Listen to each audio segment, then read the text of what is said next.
A pesquisa Promovendo o Futuro, realizada pela Abrapp em parceria com a TNS Brasil, traz um diagnóstico das percepções de empresas e sindicatos que podem influenciar o comportamento de trabalhadores na proteção do futuro. E é sobre esse tema que a gente conversa agora com James Conrad. James, o que a pesquisa Promovendo o Futuro revelou?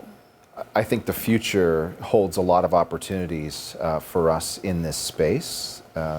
Employers are interested in getting more involved. We have concerns about the future of the Previdência Social, so people are looking for alternatives in how they can invest and prepare for the future. So I think it's a huge opportunity for all of us in the association for what we can do in the future. É possível desenvolver políticas públicas e institucionais que estimulem comportamentos mais conscientes dos trabalhadores em relação ao planejamento do futuro?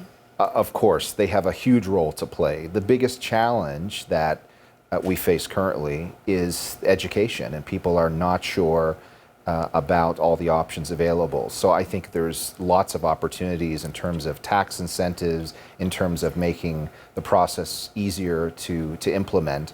So I think there's a big role for both of those institutions to play.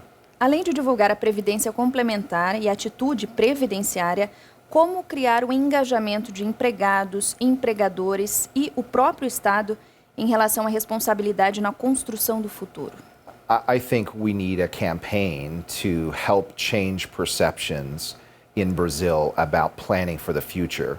The results would show that people are not thinking a lot about the future. They're focused on now, they're focused on what's happening at the moment. So there needs to be a campaign to try and get Brazilians thinking more about the future, the importance of being prepared when they retire and be able to live a happy life, afford health care, etc.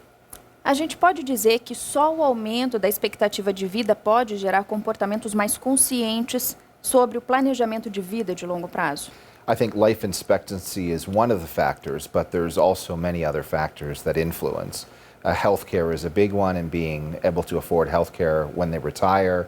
I think also costs of living are going up as well, and people are thinking more about being prepared for when they retire.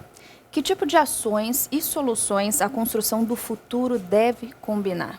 I think there's a lot of things that need to happen to really open the market. One is we need a media campaign to educate workers about the importance of investing for their retirement. I think also we need to talk with HR departments and allow them to see that it's not as difficult as they may perceive, that there's ways of implementing these plans more efficiently and with less bureaucracy. And then I think the government has a role to play in providing incentives for companies and for employees to contribute to these types of plans to relieve the pressure on the Previdência Social. James, você gostaria de destacar mais algum ponto da pesquisa para nós?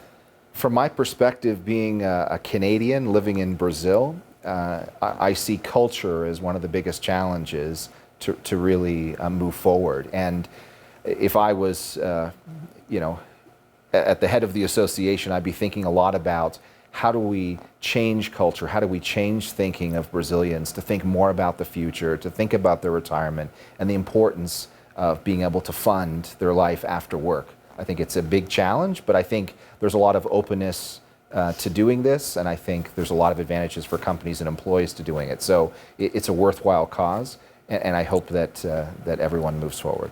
Obrigada pela entrevista. Thank you. Muito obrigado a você. TV Abrapp no 36º Congresso Brasileiro dos Fundos de Pensão.